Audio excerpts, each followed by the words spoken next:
और राइट, तो इस थ्योरी को खत्म करते हैं हम। टू फैक्टर थ्योरी या हर्ट्जबर्ग की जो थ्योरी हमें नजर आती है, तो इसको टू फैक्टर थ्योरी क्यों बोलते हैं? क्योंकि it is based on two factors. One is hygiene and the other is motivator. अब आपने याद रखना है एक चीज के हाइजीन फैक्टर्स वो होते हैं कि if they are not present, ठीक है, मैं बल्कि इसको आपको जरा अच्छे से एक्सप्लेन कर दूं ताकि थोड़ी सी कंफ्यूजन भी ना रहे। मैं यहाँ पे लिख रहा हूँ कि हाइजीन फैक्टर्स,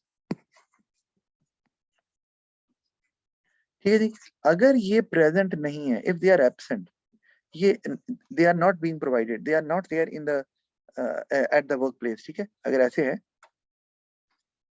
तो वर्कर्स क्या होगा? Workers would stay demotivated, demotivation will prevail, remember. अच्छा, और अगर if they are provided by the organization to workers और if they are present there at the work place, तो workers won't be motivated, no motivation.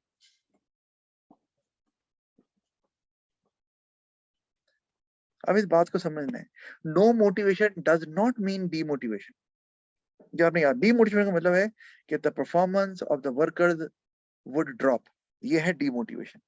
और no motivation का मतलब है कि the performance will stay the same, there be no change, मतलब no further improvement would be there in the performance of the employee, तो हम कहेंगे नो मोटिवेशन।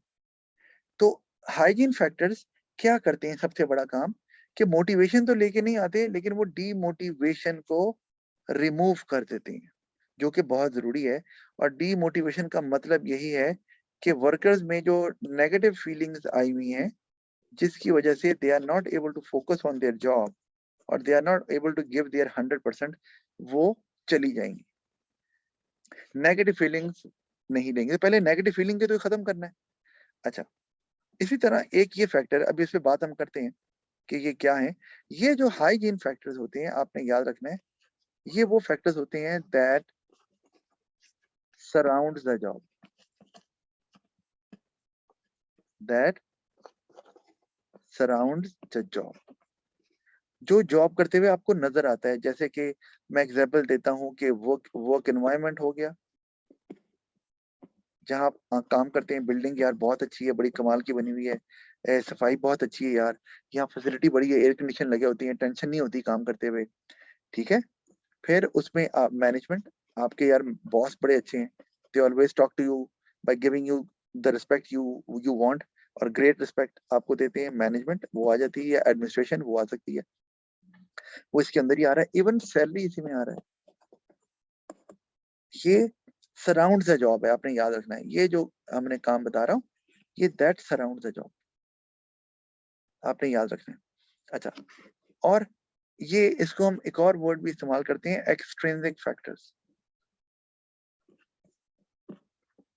कि जब आप जॉब करते हैं तो ये चीजें तो आपके पास आती ही हैं, इन चीजों को आपने देखना ही होता है, एनवायरनमेंट भी, मैनेजमेंट भी, सैलरी तो मिलनी है, ठीक है। अच्छा, ये है, ये मैं किसकी बात कर रहा हूँ? ये हाइजीन फैक्टर्स हैं, एक्सट्रिंसिक फैक्टर्स भी इसको बोलते हैं। और हम कहेंगे they are not the direct outcome of the job, याद रखिएगा। क्यों? अभी बताता हूँ। क्योंकि हमारे पास दूसरी चीज आ जाती है जिसको हम बोल रहे हैं मोटिवेटर, मोटिवेटर्स। अच्छा, ये क्या काम करते हैं? जैसे हाइजीन फैक्टर्स हैं, ये करते ये हैं कि अगर तो if they are present, if they are present, तो सॉरी, प्रेजेंट अभी नहीं करना है, चलो कर देते हैं। तो it gives motivation, motivators motivation लेके आते हैं, ठीक है। और अगर ये प्रेजेंट नहीं है तो नो डीमोटिवेशन, मतलब ये आपको नहीं मिल रहा तो आप डीमोटिवेट नहीं होंगे, आप काम को क्या, नो डीमोटिवेशन का क्या मतलब है? No demotivation does not mean motivation, वही बात, उस तरह ही काम करेंगे, इंप्रूवमेंट नहीं आएगी परफॉर्मेंस में, लेकिन परफॉर्मेंस वुड नॉट फॉल। जैसे कि मैं एग्जांपल देता हूँ, आपको सैलरी मिल रही है, आप सैलरी ले रहे हैं, लेकिन आप जॉब से खुश नहीं है। आपको एग्जांपल दी भी थी, you are getting a salary, a good salary, but you are not satisfied with the job you are doing. तो हम क्या कहेंगे कि आपको सैलरी मिल रही है, तो हाइजीन फैक्टर तो मौजूद है, अच्छी सैलरी मिल रही है, तो जो आपको नेगेटिव फीलिंग तो लेकर नहीं आ रहे, लेकिन आपको मोटिवेटर कोई नहीं मिल रहा, तो उससे आपकी आप नो मोटिवेशन पे खड़े रहेंगे, सॉरी नो डिमोटिवेशन पे खड़े रहेंगे। क्यों? क्योंकि डिमोटिवेशन तो हटा दी हाइजीन फैक्टर्स, लेकिन मोटिवेशन तब आएगी जब हाइजीन फैक्टर्स के बाद मोटिवेटर्स भी आपको दिए जाएं, और वो उसमें क्या आ जाता है, उसमें आता है अचीवमेंट, उसमें आ जाता है रिकॉग्निशन। समझ रहे हैं? ये वही वाली बात है जो हम मैस्लो में भी पढ़ी थी, कि आप कोई जॉब कर रहे हैं and you feel that you are doing something special. जैसे कि आप पढ़ किया कि आप एक साइंटिस्ट हैं और आप किसी एक ऐसे इदारे में काम करते हैं, आप नासा में काम करते हैं, इमेजिन करो, और नासा हर आए दिन नया से नया स्पेस क्राफ्ट कहीं ना कहीं भेजता है, किसी न किसी प्लेनेट पे भेज रहा है, स्पेस में भेज रहा है। तो you feel that you are important part of the organisation, हम अचीव कर रहे हैं कुछ एज एन ऑर्गेनाइजेशन। अच्छा, उसके अलावा आपको ये पता है कि इसमें मेरे पास ऊपर जाने के भी चांसेस हैं, मतलब एक मैं ऊपर लेवल ऑफ मैनेजमेंट जंप करता जा रहा हूँ। उसके अलावा ऑर्गेनाइजेशन आपको रिकॉग्नाइज करती है, आपको वो फील कराती है कि यू आर इम्पोर्टेंट, ठीक है, you have the calibre to work in our organisation. तो ये जो चीजें हैं ये आती हैं डायरेक्ट, ये है direct outcome of the job, और इसको हम बोलते हैं, मैं इसको यहाँ लिख देता हूँ, इंट्रिंसिक फैक्टर्स। मैं इंट्रिंसिक क्यों बोल रहा हूँ? ये जॉब से जुड़े होते हैं, यानी कि जॉब कर रहे हैं। जैसे मैं टीचर हूँ, तो I teach and I get my salary, right? तो अब उसमें क्या हुआ कि result comes good and the management और the principal praises me on that result day. Sir आपने कमाल कर दिया, सर आपकी वजह से ही स्कूल चल रहा है। नाउ दिस इज रिकॉग्निशन जो उन्होंने दी, और जो रिजल्ट आया, क्योंकि मुझे पता है कि रिजल्ट मैं देख सकता हूँ, वो दैट इज माई अचीवमेंट। तो दोनों बातें आ गई। अब दिस मोटिवेट्स मी हाईली, ठीक है, और मेरा जो कॉन्फिडेंस, जो मोटिवेशन लेवल है वो स्काई हाई हो जाएगा। और ये इसमें ऑर्गेनाइजेशन का बहुत रोल है कि वो, अब आपको पता है यार, मैं काम कर रहा हूँ क्लर्क के तौर पर एक ऑर्गेनाइजेशन में, और मैं 25 साल भी गुजर जाएंगे ना, तो I keep on working on the same post, तो आपकी अचीवमेंट जीरो है, आपको पता कुछ नहीं होने वाला। और अगर कुछ अच्छा होता भी है ना, मैं अच्छा भी करता हूँ, तो उसकी सारी एप्रिसिएशन मेरा बॉस ले जाता है, ठीक है। अब जैसे मैं एग्जाम्पल देता हूँ कि जो ओ लेवल्स के फाइनल ईयर के टीचर्स होते हैं ना, दे आर मोर मोटिवेटेड। क्यों? क्योंकि जब रिजल्ट आता है तो they can directly see the outcome of their effort, कि बच्चे को मेहनत कराई थी, क्लास को देखो सबके ए स्टार आ गए, ए आ गए, ठीक है, ये अचीवमेंट। लेकिन वो टीचर जो 9th क्लास को पढ़ाता है, ग्रेड 9 को, उसके सामने कुछ नहीं आया, उसे पता ही नहीं मेरे बच्चे ने पढ़ाया, उसका क्या रिजल्ट आया। वो जो फाइनल ईयर को पढ़ाने वाले टीचर है उनके सामने। तो इसीलिए ग्रेड 9 का टीचर उतना मोटिवेटेड नहीं होगा जितना कि ग्रेड 11 का होगा। और रिकॉग्निशन भी किसको मिलती है? ग्रेड 11 के टीचर को, और इसीलिए वो ज्यादा मोटिवेटेड भी रहता है।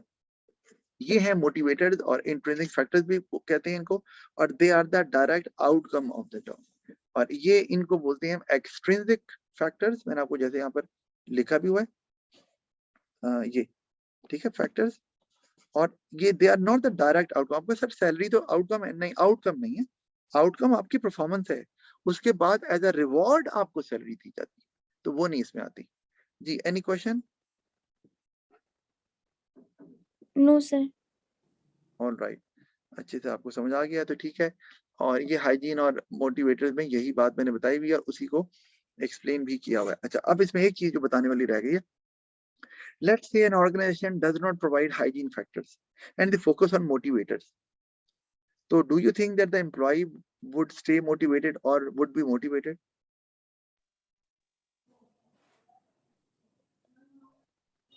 नो सर, क्योंकि डिमोटिवेशन होगी उन्हें, क्योंकि हाँ, हाइजीन फैक्टर्स नहीं है। एग्जैक्ट, जब नेगेटिव फीलिंग गई नहीं, तो पॉजिटिव कहाँ से आनी है? मोटिवेटेड मोटिवेशन लेके आते हैं, that is the positive feeling among workers. Hygiene factors negative feeling को रिमूव करते हैं, they drag it away from the employees. तो नेगेटिव फीलिंग वही है, तो आप मोटिवेटर्स के थ्रू पॉजिटिव फीलिंग कैसे लाओगे? नहीं आएगी। तो पहले है बंदे को जीरो लेवल पे लाओ, जीरो वो नेगेटिव फीलिंग जीरो होनी चाहिए। तो पहले हाइजीन फैक्टर प्रोवाइड करने पड़ेंगे, उसके बाद देयर कम्स मोटिवेटर या मोटिवेटर्स, तो उनको फिर आपको प्रोवाइड करना है। अच्छा, मोटिवेटर में एक और चीज आप देख रहे हो लिखी हुई है यहाँ पर, वर्क। तो मैंने आपको ये बताया भी था एग्जांपल्स में, जैसे you like to sing and you become a singer and now you are a professional singer. तो अब that particular work motivates you, आप उस काम को एंजॉय कर रहे हो। You like to play football and you become a professional football player. अब आपको वो काम ही मोटिवेट कर रहा है, वो डायरेक्ट आउटकम है ना आपकी काम, और वो आपको डायरेक्ट सेटिस्फेक्शन दे रहा है काम से। तो काम इटसेल्फ भी मोटिवेटर। इसका मतलब है हर बंदे को वो काम दें which that person likes to work. जबरदस्ती कोई काम देंगे जो उसे नहीं पसंद, तो मोटिवेटेड चला जाएगा, क्योंकि वर्क अगर बंदे की मर्जी का है तो वही उसको मोटिवेट करता है। तो पहले हाइजीन फैक्टर्स प्रोवाइड करने हैं और उसके बाद आपको मोटिवेटर्स देने हैं। तो ये दोनों चलेंगे इकट्ठे। If both are present only then workers will stay motivated. एक अगर हाइजीन फैक्टर्स खाली दे देंगे और मोटिवेटर्स नहीं देंगे, तब क्या होगा? सर काम इम्प्रूव करने की मोटिवेशन नहीं होगी। हाँ, यानी कि नेगेटिव फीलिंग तो चली जाएगी, बिल्कुल, लेकिन वो जो पॉजिटिव फीलिंग है which can improve the performance, वो नहीं आएगी, और परफॉर्मेंस वैसे ही चलती रहेगी जैसे चल रही। Alright, so you got it. कोई क्वेश्चन तो नहीं पूछना इसमें?